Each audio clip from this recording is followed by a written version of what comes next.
Hola, buenas noches. Qué gusto que nos acompañen en una emisión más de Impacto BTV. Hoy miércoles 24 de junio. Agradecidos con Dios y con usted, por supuesto, por estar siempre pendiente de nuestros espacios informativos. Ruth, muy buenas noches. Un gusto saludarle. Muy buenas noches, Efer. Igual, un verdadero gusto acompañarle una vez más y agradecidos con usted por permitirnos entrar hasta sus hogares. Ya estamos listos con toda la información del acontecer nacional e internacional. Así es, y por supuesto comenzamos, Ruth, con nuestra oración, como ya es costumbre, y le invitamos a que usted, amable televidente, nos pueda acompañar. Amén. Incline su rostro. Padre bueno que estás en los cielos, bueno eres tú, Jesús. Venimos en esta noche delante de tu presencia, una vez más agradeciendo por tu sabia voluntad sobre cada uno de los hondureños y sobre cada una de las personas de este mundo. Sabemos, Padre Celestial, que estamos en un año de cosecha y que pronto vamos a ver salir la luz. Creemos fervientemente que después de esa tormenta viene una calma inmensa y es esa la que estamos esperando. Mientras tanto, ayúdanos, Jesús, a poder sobrevivir y pasarla bien en medio de esta situación difícil que actualmente estamos viviendo. Pero sobre todo, Jesús, queremos pedirte misericordia por los más necesitados, por aquellas personas que en esta ocasión no tienen cómo pasar esta situación que estamos viviendo como humanidad, para todas aquellas personas que por motivos de salud, que por situaciones familiares no pueden pasarla bien o están viviendo los mayores estragos a causa de esta pandemia. A ellos, Jesús, llévales paz, llévales esperanza, llévales consuelo. Te pedimos, Padre Celestial, por todas aquellas familias víctimas del COVID-19, por todas aquellas familias que han perdido un ser querido este día a causa de esa enfermedad. Dales consuelo, Jesús, y hazles sentir que ha sido tu sabia voluntad, aunque nosotros no logremos entender lo que actualmente está pasando. Al resto de la humanidad, Jesús, danos sabiduría para poder tomar las mejores decisiones, para poder tomar cada una de las medidas de bioseguridad, Padre Celestial, para salir bien librados de esta situación que actualmente estamos enfrentando. Dejamos nuestras vidas en tus manos, Padre Celestial. Gracias por acompañarnos una vez más. Amén. Gracias, Ruth. Así comenzamos a horas para que el nuevo Código Penal entre en vigencia. Múltiples sectores continúan expresando su rechazo rotundo, asegurando que es una herramienta de impunidad, mientras que otros sectores aseguran que dicho instrumento vendrá a facilitar los procesos legales. Como un código de la impunidad para corruptos, para ladrones, fue y sigue siendo catalogado el nuevo Código Penal, normativa que en horas entrará en vigencia luego de acabarse la prórroga por su ampliación de 45 días más en su vacatio legis. El código es la materialización de una estructura criminal que la jefea el Partido Nacional de Honduras, o mejor dicho, los corruptos del Partido Nacional de Honduras. Eso es como poner a Alibaba y los 40 ladrones a hacer un código penal. Obviamente lo que andan buscando ellos es salir libres por todas las circunstancias. Por su parte, abogados penalistas aseguran que este nuevo código será una herramienta útil para agilizar los procesos penales, además que aquellos reos que beneficie el nuevo Código Penal podrán pedir retroactividad en la ley y salir de prisión, lo cual solventaría la sobrepoblación carcelaria. Van a tener derecho a lo que es el principio de retroactividad, que se haga un estudio, un análisis en cuanto a la nueva norma. Si le beneficia, los jueces están obligados a aplicar esta nueva norma a partir del día de mañana, una vez que entre en vigencia y lógicamente haya vacado, valga la redundancia, el tiempo, la vacatio legis que otorgó el Congreso de la República. Desde hace muchos meses, organizaciones han reprobado tanto la aprobación del mismo como su puesta en vigencia, asegurando por denuncias que es ilegítimo e ilegal. Este último porque gran parte de su articulado fue aprobado mientras el Congreso Nacional no estaba en funciones y cuando no existía el quórum necesario para sesionar, razón por la cual catalogan que su vigencia es totalmente inconstitucional y violatoria al proceso. Con imágenes de Luis Cárcamo para Impacto BTV, Pablo Martínez. Y pese a que las autoridades legislativas desautorizaran esta reunión, los diputados opositores sostuvieron una sesión extraordinaria virtual para abrogar el nuevo Código Penal. Más de 70 diputados de las diferentes bancadas que integran el Congreso Nacional desarrollaron una sesión extraordinaria con el objetivo de evitar la entrada en vigencia del nuevo Código Penal, al considerarlo violatorio de garantías constitucionales y promotor de la corrupción. Gilberto Jerónimo Yerwood, del Partido Nacional. Me acaba de hablar también que va a entrar Samir Molina del Partido Nacional. También me hablaron que va a entrar Reinaldo Cónomo del Partido Nacional, y en este momento Osman Chávez lo tengo al teléfono. Habemos 71 diputados. Solamente pediría la colaboración, Yahvé, para ir confirmando con los jefes de bancada, con Yahvé Savillón, el número de diputados. Habemos 71 conectados y 72 ahora, para que podamos ir revisando si tenemos el número que requiere la ley. Me siento honrado que ustedes,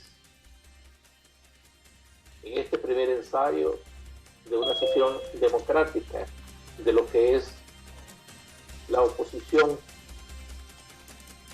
pero eso sí, representados todos los partidos, porque aquí está representado también el Partido Nacional a través de uno de sus diputados, legítimo representante de un pueblo. En esta sesión se integraron congresistas del partido de gobierno, quienes cuestionaron el actuar de las autoridades del país, que parecieran no ver y escuchar las necesidades de la población. Verdaderamente me siento orgulloso de formar parte de un grupo de hombres y mujeres que estamos anteponiendo nuestros intereses personales, partidarios, por los intereses de nuestra Honduras. No es posible que sigamos permitiendo que en este país siga un gobierno o autoridades ciegas, sordas e indolentes al clamor del pueblo hondureño. Aquí han estado clamando todos los sectores por el tema del Código Penal. Francamente nos tienen ahí nada más como muñecos, solo para aprobarles los préstamos que ellos quieren, los decretos que ellos quieren, y bueno, definitivamente creo que el pueblo hondureño está esperando esta voz de nosotras y nosotros como diputados para decir un basta ya, y para que realmente emitamos leyes a favor del pueblo. En esta sesión extraordinaria, el común denominador fue la lucha contra la corrupción, la impunidad y el deseo de cambiar la actual situación que atraviesa el país en materia de muertes por el COVID-19. Con cámaras de Ángel Maradiaga para Impacto BTV, César Euceda. Y precisamente nuestro compañero César Euceda se encuentra en estos momentos junto al diputado de Libertad y Refundación, Ronis Martínez, quien participó en la sesión extraordinaria en la que se abrogó el nuevo Código Penal. ¿Qué representa esta sesión? ¿Es válida? Estas y otras consultas las responde el congresista. César, vamos con usted. Muy buenas noches. Bien, muchas gracias, Efer. Muy buenas noches. Tal como ustedes lo han mencionado, ¿cuál es la lectura que le da el diputado Ronis Martínez a esta sesión extraordinaria en donde se ha decidido pues revertir lo que se llamaría la entrada en vigencia el día de mañana del nuevo Código Penal? Muy buenas noches, diputado. Así, buenas noches, un saludo a los amigos de BTV. Es un acontecimiento sin duda alguna histórico el que hoy se ha dado en el Congreso Nacional, del cual nosotros hoy hemos sido no solo testigos, sino partícipes en una sesión en la que hoy se dio la cohesión de las diferentes fuerzas políticas de oposición en el país. Más de 20 diputados del Partido Liberal, los 30 diputados de la bancada de Libertad y Refundación, 4 diputados del Pino, el diputado Osman Chávez, 2 diputados del Partido Nacional. Esto creo que debe de ser un motivo de celebración para el pueblo hondureño, que hoy se haya dado este paso tan importante y tan trascendental. Se convocó de emergencia exclusivamente para abordar este tema, el tema de la abrogación del nuevo Código Penal que estaría entrando en vigencia en las próximas horas. No sabemos cuál va a ser la decisión del Congreso Nacional dirigido por don Mauricio Oliva, no sabemos cuál va a ser la decisión del Ejecutivo, pero la decisión que hoy tomó el Congreso Nacional en manos de la oposición política presidida por el presidente Denis Armando Castro Bobadilla es importante, es trascendental y es histórica. La abrogación del nuevo Código Penal, el Código de la Impunidad, el Código de la Corrupción, la albarda que están a punto de aprobar los corruptos en este país. Y otro, sin duda alguna, paso importante que se dio es que la sesión quedó abierta y se convoca para mañana a las 2 de la tarde.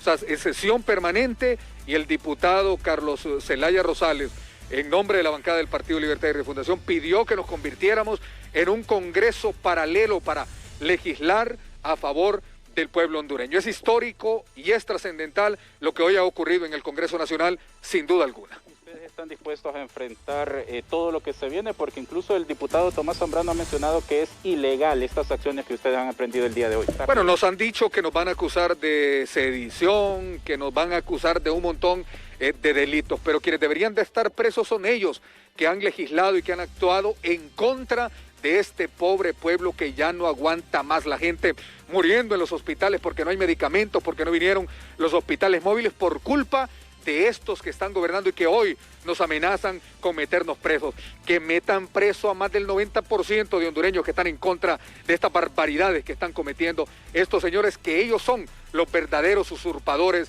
del poder. Muchas gracias, ya ustedes han escuchado al diputado Ronnie Martínez. Nosotros, compañeros, continuamos con ustedes. Si tienen una consulta, si no, continuamos con ustedes. Buenas noches.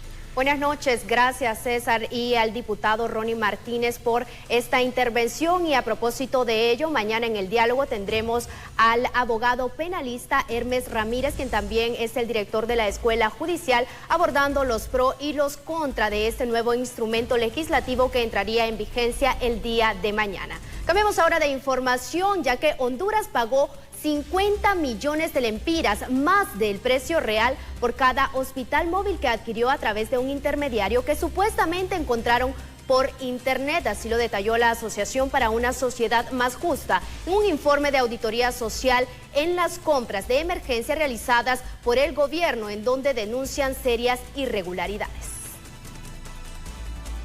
Luego de cotizar los hospitales móviles a la misma empresa a la que Invest Honduras compró con una sobrevaloración de 14 millones de dólares y que estarán arribando a nuestro país dentro de 3 meses, este día representantes de la Asociación para una Sociedad Más Justa presentó un resumen completo de todas las compras que esta misma empresa ha realizado y hacer ver la corrupción en tiempos de emergencia nacional. Demostrado que es una empresía de USB, ni siquiera de maletín, es algo mucho más pequeño, o sea, porque es un delincuente también. O sea, y claro, ahí uno explica por qué en un día y medio desde que se pone la demanda, entonces Invest sale a hacer esta compra. La gran pregunta es si había una negociación, o sea, o fueron tan eficientes. Por su parte, el abogado Lester Ramírez menciona que cómo es posible que Honduras esté invirtiendo en empresas de maletín, donde la deficiencia se ha notado en la compra sobrevalorada de los hospitales móviles. Bueno, primero que todo, hemos encontrado de que el equipo de protección personal que se adquirió a través de Invest, hubo enormes incumplimientos de las empresas, como les digo, ligadas al rubro de telecomunicaciones. No se hizo realmente un estudio de mercado de quiénes eran los mejores proveedores o los proveedores históricos de la Secretaría de Salud. Simplemente Invest recibió, ¿no?, la lista de Navidad, si se puede decir así, de parte del gerente administrativo César Barrientos de la Secretaría de Salud, y Invest procedió. Por tal razón, los encargados de la sociedad civil recomiendan una auditoría forense a las autoridades del Tribunal Superior de Cuentas y el Ministerio Público para que actúe en base a ley y que Invest Honduras dé una aclaración sobre las compras sobrevaloradas, no solo de los hospitales móviles, sino de equipo biomédico. Con las imágenes de Carlos Zelaya para Impacto BTV, le informó Johnny Quito.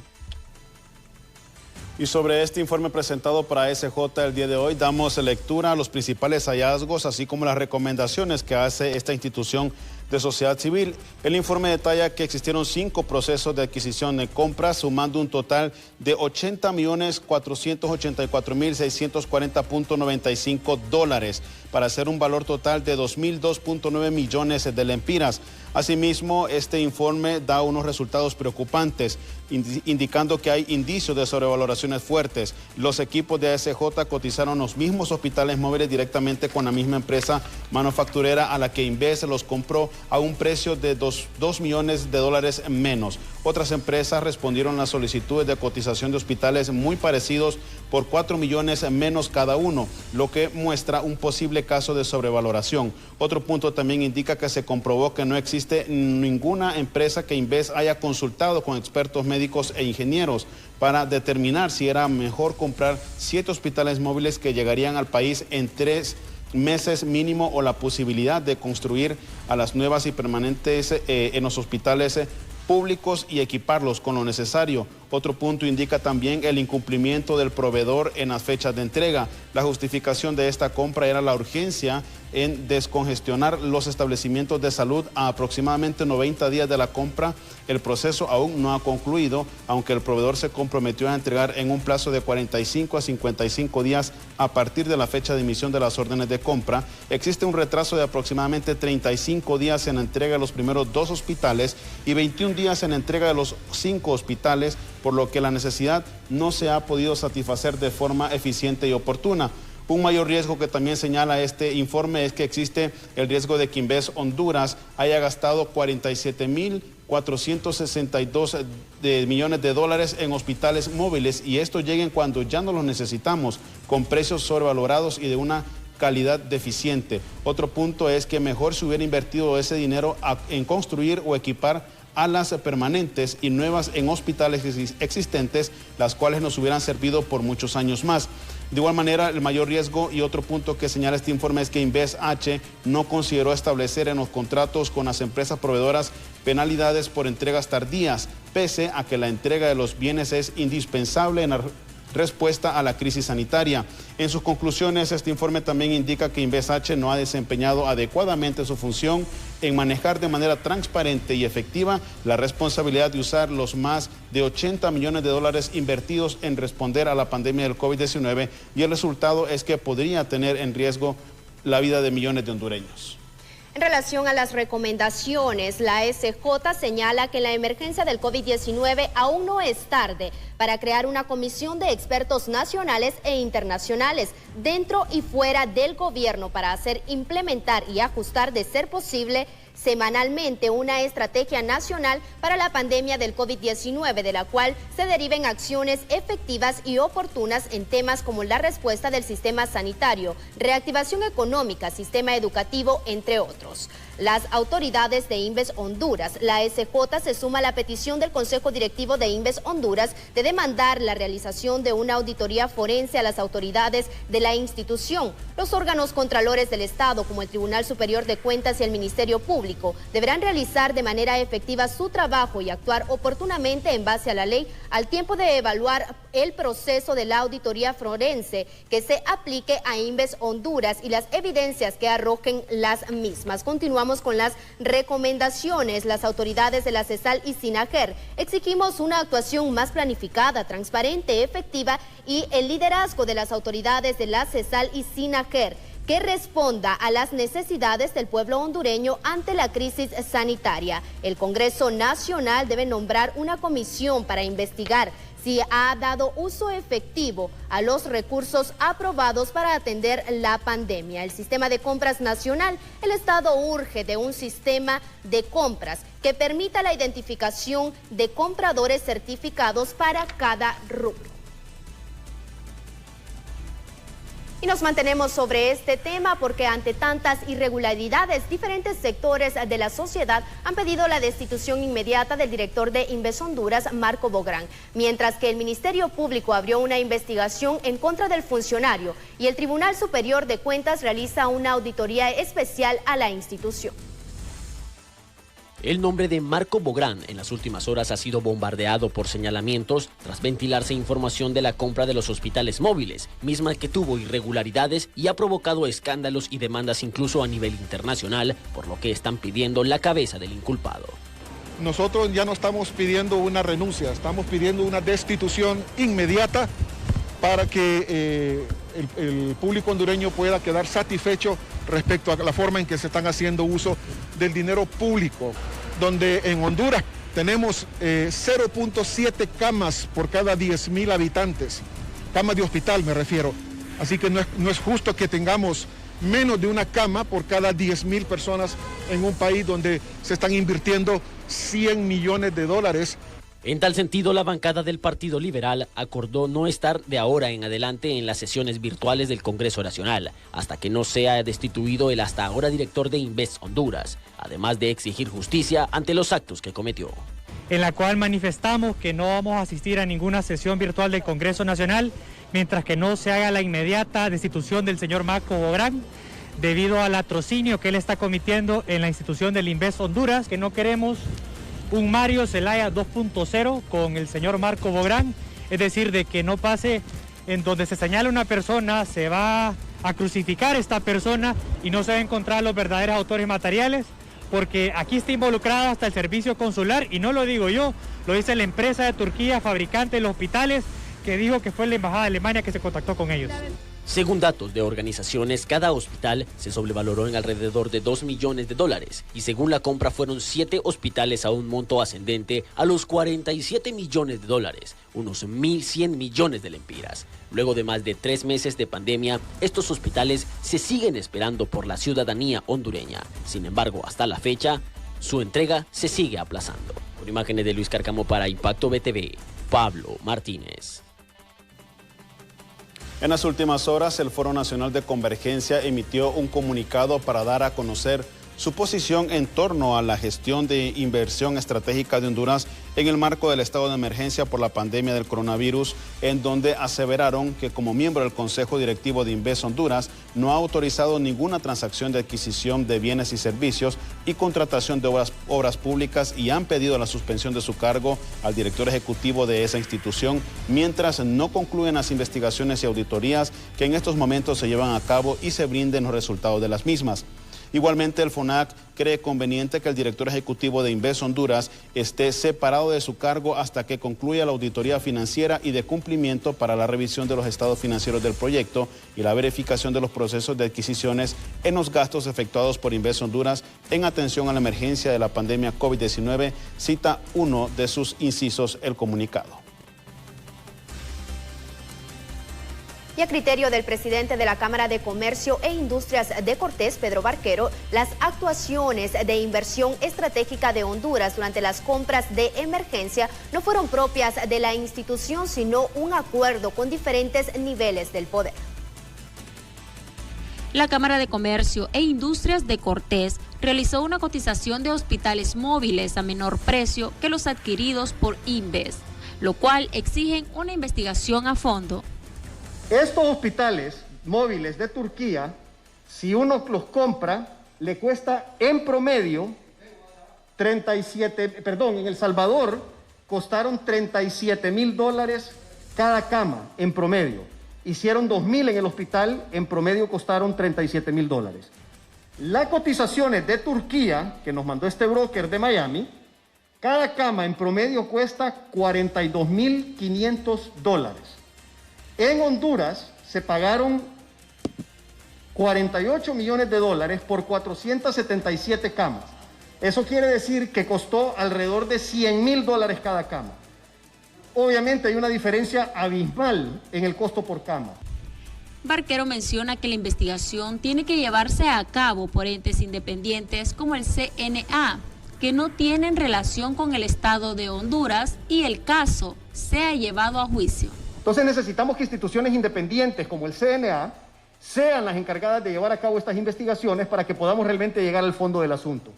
Cuando empezaron estas noticias de compras sobrevaloradas, con que comenzáramos con unas mascarillas hace más o menos unos 2 meses y pico, personalmente le pedí a las más altas autoridades del gobierno de la República que permitieran que el CNA hiciera veeduría social.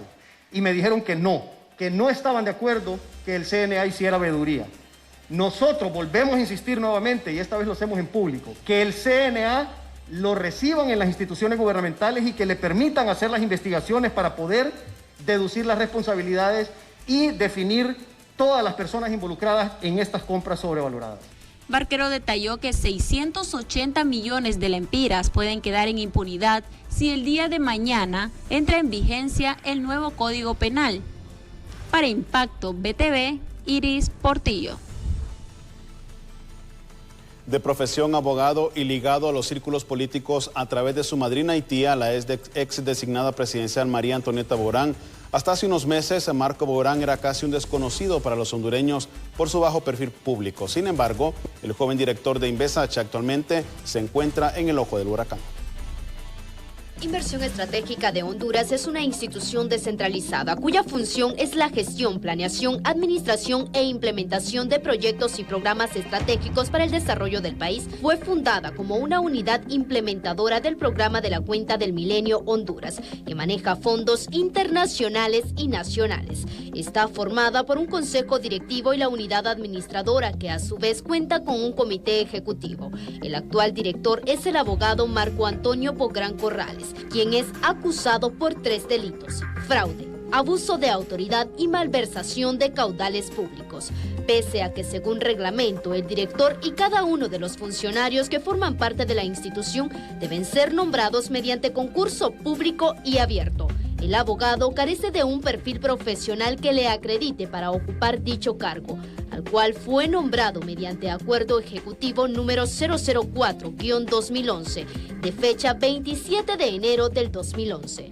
Según la escasa información personal que se registra sobre él, es ahijado de la ex designada presidencial María Antonieta Guillén de Bográn, quien además es la esposa del tío sanguíneo del abogado, un ingeniero y empresario a quien también se le vincula con actos de corrupción. El proceso legal y los señalamientos por parte de la opinión pública en contra de Marco Bográn se produjeron luego que la empresa SDI Global, LCC, aclarara que no existían acuerdos comerciales con Honduras para la entrega de hospitales móviles. Desde entonces, el Ministerio Público y el Congreso Nacional, entre otras instituciones públicas y de sociedad civil, desarrollan una serie de acusaciones e investigaciones en contra del funcionario, a quien le han solicitado que abandone el cargo o que sea destituido. Para Impacto BTV les informó Ruth Muñoz. 7 de la noche con 27 minutos, es momento de cumplir con nuestros anunciantes. En breve tenemos más noticias. Continuamos con más información en Impacto BTV. La falta de insumos golpea profundamente a los centros asistenciales públicos, así como a los laboratorios privados que se han quedado sin insumos para realizar las pruebas para detectar el COVID-19. Debido a la falta de insumos médicos que registra el sistema de salud actualmente, en las próximas semanas se registrará una drástica reducción de las cifras proporcionadas por el Sistema Nacional de Gestión de Riesgos, así lo afirman autoridades del Colegio Médico de Honduras. Así es, inclusive para hacer las pruebas de PCR tiempo real, ahorita en este momento hay una escasez, incluyendo en los hospitales, en los laboratorios privados, así que es muy difícil. Vamos a tener un bajón de casos, pero no es un bajón real, es porque no se han estado tomando pruebas. Tenemos que tener los suficientes insumos para hacer frente a los pacientes que se complican y que están en momentos críticos, porque si no, esos pacientes se van a morir en la calle, así como ya han visto ustedes algunos casos que están pasando. Por parte de las autoridades de la región metropolitana de salud, solicitan más personal, así como equipo de laboratorios para detectar los contagios, que en la capital ya llegan a más de 5,000. La capacidad instalada del hospital de la laboratoriología no es la adecuada para la demanda que tenemos. Están solicitando más equipos y logísticas de mayor especificidad, más modernicidad, para que tenga más capacidad el procesamiento de las pruebas. Por ejemplo, la región metropolitana recibe del Seguro Social, de las CRIPER del Lato, de CRIPER del Sitio y todas las que toma la región, ¿verdad? Hay un promedio de 700 muestras diarias, que aquí hacemos una parte y separamos 400 diarias, pues las mandamos a la bacteriología y no tienen la capacidad de procesar toda la cantidad de malas que vienen de todo el país, entonces lo van haciendo lento y por eso el retraso de todas las pruebas, y eso realmente nos complica para lo que es el abordaje, el diagnóstico y el bloqueo de todos los pacientes. Es así que en las próximas 2 semanas se registrará una drástica reducción de las personas contagiadas a nivel nacional ante la carencia de insumos médicos para detectar a los nuevos contagiados de la pandemia. Con cámara cámaras de Ángel Maradiaga para Impacto BTV, César Euceda. Ante la falta de insumos, las pruebas para detectar el COVID-19 se han paralizado en el Instituto Hondureño de Seguridad Social y sería hasta el próximo viernes que se estarían reanudando la toma de las mismas. Lo que no existe es el insumo, es el hisopo que se utiliza para extraer la muestra de la nariz hasta la garganta, el hisopado. El químico que se utiliza para saber si eso sí lo tenemos, el reactivo. El hisopado no lo tenemos. Bueno, dos llamados importantes. El primero, tener todas las medidas de bioseguridad. Distanciamiento, nuestra mascarilla, nuestros lentes si tenemos, nuestro gel de mano, nuestro lavado de manos. Eso es importante. Si usted no tiene nada que hacer afuera de su casa, si no es obligatorio que salga, no lo haga. Déjenos trabajar a nosotros acá, los que tenemos que salir, que no es tan agradable. Y en segundo, si usted tiene un síntoma, un signo, falta de respiración, fiebre, dolor en la garganta, si tiene todo eso, por favor acuda a su médico o llame al 911, que ahí tienen en línea médicos que le van a ayudar.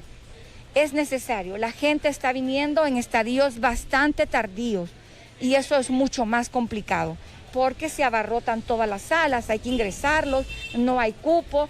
Si usted viene con tiempo, su médico lo envía a su casa con su tratamiento y lo maneja de manera ambulatoria.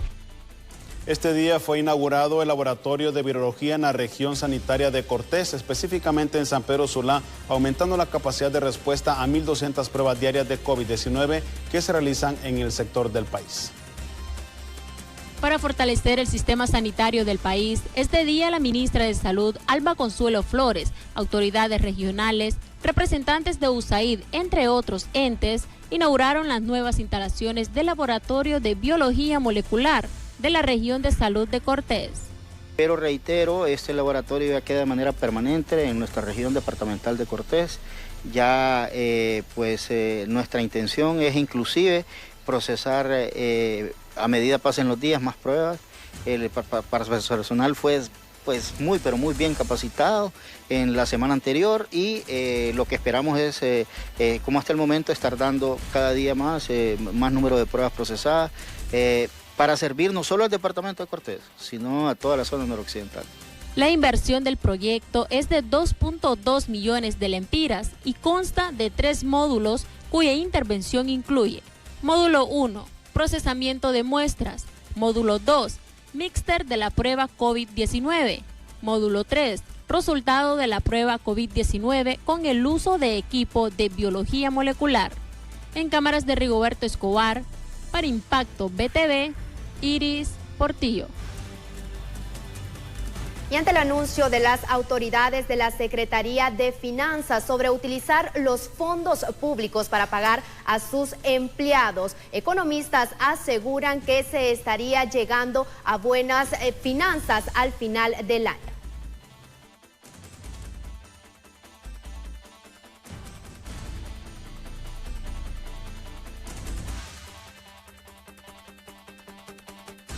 Estas son parte de las afirmaciones que ha realizado este día la Secretaría de Finanzas en relación al pago de los empleados públicos, ya que en reiteradas ocasiones ellos han asegurado que se les ha limitado el pago, sobre todo a los maestros, un gremio que, aunque se ha asegurado que ellos están recibiendo el salario al día, no están recibiendo, o por lo menos una gran cantidad de ellos han denunciado en reiteradas ocasiones que no se les ha pagado el salario y mucho menos EFER el 14º. Y precisamente ese tema era lo que preocupaba y recibíamos, Ruth, denuncias por parte de empleados públicos en nuestras redes sociales de BTV Somos Todos Honduras, porque tenían el temor de que a través de una circular que emitió la Secretaría de Finanzas, los meses de junio, julio y agosto no se les pagaran. Sin embargo, la misma Secretaria de Finanzas, Rocío Tábara, fue enfática diciendo que pedirán al Congreso pues precisamente la colaboración por parte del Congreso Nacional para pedir ayuda externa y cubrir estos 3 meses. Vamos a ver en este momento precisamente esta nota importante. La secretaria de Finanzas, Rocío Tábara, asegura que el gobierno tendrá que recurrir a un 30% de los fondos externos para poder pagar los salarios de los empleados públicos en este mes de junio.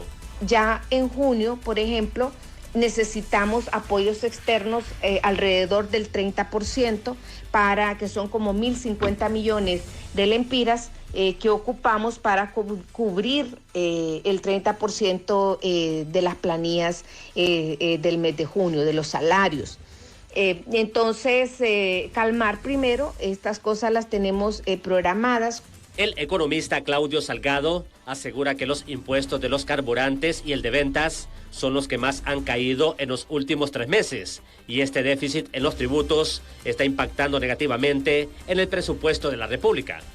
El otro impuesto es el de las ventas, ya que no se ha recaudado en vista de que hubo 2 fechas importantes durante el año que hay bastante actividad económica, como es la Semana Santa y el Día de la Madre, pero vemos que no hubo ese movimiento porque estábamos confinados. Y el otro impuesto importante es el del impuesto de la renta, que como hemos dicho, más bien se ha prolongado la recaudación. Por su parte, el director ejecutivo del Consejo Hondureño de la Empresa Privada asegura que la recaudación que tendrá el gobierno en los próximos meses no le alcanzará ni para pagar a los trabajadores del Servicio de Administración de Rentas. ¿Van a recibir los fondos? Pues yo creo que no. Las empresas que supuestamente lograron trabajar son empresas muy pequeñas. Luego entonces el pago que van a realizar va a ser muy bajo, que ni siquiera para pagarle a la gente de la ASAR va a poder ajustar el presupuesto que se va a recaudar. Yo creo que no están viendo las condiciones. Aquí han puesto a que todo el mundo tiene un sacrificio, la población, las empresas, pero usted no está escuchando el sacrificio que ha hecho el sector gobierno. La utilización de un 30% de los recursos que provienen de préstamos para el pago de salarios para los burócratas ya estaba contemplado en el presupuesto, aseguró la titular de Finanzas. En Cámara, Darwin Maradiaga les informó Luis Durón para Impacto BTV.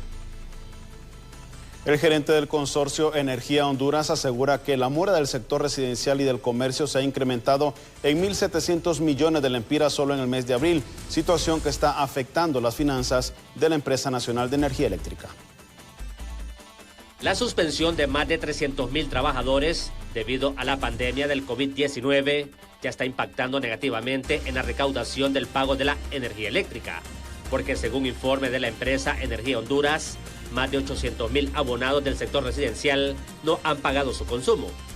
Sigue creciendo la morosidad.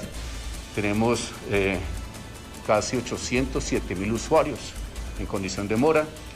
De las edades más críticas es la mora de más de 120 días, en la que tenemos a 391.000 usuarios que adeudan prácticamente el 89% de la mora, que son unos 10.046 millones de lempiras. Los trabajadores de la estatal eléctrica aseguran que la elevada mora que existe está impactando negativamente en el flujo de caja de la NE, hasta el punto que no pueden pagarle a sus acreedores. Ha sido un impacto enorme, la factura nuestra andaba por 2.100 millones mensuales, ahorita tuvo que bajar a 1.650.000 mensuales lempiras. Eso significa que las finanzas de la empresa en su momento hemos tenido problemas, pero acordemos que la amnistía se termina hasta finales de este mes, donde la gente se tiene que poner al día con la factura. Esperamos que la recaudación mejore. Por su parte, los productores de energía aseguran que la Empresa Nacional de Energía Eléctrica les debe 4.000 millones de lempiras solo de este año. Sumado a la deuda del 2018-2019, que son 7 facturas, en el presente año no se le ha pagado a los generadores desde el mes de febrero. Entonces hay 3 facturas vencidas, febrero, marzo y va a vencer abril. Y la de febrero lo que se hizo fue un abono de un 30%. La factura andará por unos 4.000 millones de lempiras, sumado a lo que ya estaba adeudado, ¿verdad? Los 12.000 millones de lempiras que se adeudaban del 2018-2019. La NE le adeuda solo a los productores de energía más de 15.000 millones de lempiras en facturas atrasadas desde el año pasado, asegura el director ejecutivo de la Asociación de Productores de Energía Eléctrica. En Cámara, Darwin Maradiaga les informó Luis Durón para Impacto BTV. Lastimosamente de un empleado de una empresa de mudanzas tras caer del techo, destacan en nuestro resumen policial del día. A continuación le presentamos un resumen de los hechos policiales más importantes ocurridos en las últimas horas. Esta mañana llegaron a la morgue capitalina los cuerpos de 2 personas que fueron encontradas encostaladas en la ciudad de Comayagua. Estos cadáveres fueron encontrados en un solar baldío en medio de la maleza y les dejaron un rótulo donde decía: estos fueron los que gatillaron a los empresarios de Ciguatepeque, ya que la policía no hace nada, nosotros lo haremos. Hasta el momento los cuerpos se encuentran como desconocidos y no se descarta que el crimen tenga relación con otros similares que se han registrado en esta zona. La Fuerza Nacional Antimaras y Pandillas le dio captura a 2 integrantes de la pandilla 18 en el Valle de Amarateca, mismos que habrían recobrado su libertad recientemente y se dedicaban a la extorsión a comerciantes y transportistas de este sector. Los capturados fueron identificados como Jeffrey Vázquez, conocido en el mundo criminal con el alias El Niquilado, y Kevin Gerardo Mesa, conocido con el alias El Miurdo, ambos vinculados con un cabecilla de esta estructura criminal que fue detenido recientemente. En otra operación, la Fuerza Nacional Antimaras y Pandillas le dio captura a 4 miembros de la banda Los Puchos, en la colonia Nueva Suyapa de la capital. Los detenidos fueron identificados como Kevin Murillo, alias El Tavo, y junto a él 3 menores de edad, identificados con los alias El Conejo, El Bambi y El Cara de Crimen, mismos que se dedicaban al cobro indiscriminado de extorsión a pequeños comerciantes y vendedores de esta zona. Al momento de la detención se les decomisó 3 armas de fuego, 2 de ellas de fabricación artesanal bastante sofisticada y dinero en efectivo producto de este ilícito. En la ciudad del Progreso y ahora la Fuerza Nacional Antimaras y Pandillas le dio captura a 2 individuos que se dedicaban al cobro de extorsión de manera independiente en el sector Quebrada Seca. Los detenidos fueron identificados como Mauricio Guzmán, alias La Mamba, y Alan Armando Reyes, alias El Fantasma. En el momento de su detención se les decomisó 2 teléfonos celulares y dinero en efectivo producto de este ilícito. 2 integrantes de la pandilla 18 fueron capturados en el sector Planeta de la Lima Cortés por miembros de la Fuerza Nacional Antimaras y Pandillas. Los detenidos fueron identificados como Juan Ángel Gutiérrez, alias El Juancito, y Emilio Ayala, alias El Fatboy, considerado líder de esta organización criminal y el encargado del programa de distribución de drogas a nivel nacional. En las últimas horas, un empleado de una empresa de mudanzas ubicada en el Boulevard Suyapa falleció al caer del techo mientras tapaba unas goteras. La víctima mortal fue identificada como David Romero, de 52 años, residente en la colonia Las Brisas y originario de Soroguara. Al sufrir el percance, sus compañeros llamaron a una ambulancia del 911, pero cuando los paramédicos llegaron al lugar, encontraron ya el cuerpo sin vida. Este es un resumen de los hechos policiales más trascendentales ocurridos en las últimas horas. Con imágenes de Brian Ramírez, informó para Impacto BTV El Poder de la Noticia, Isaac Sandoval.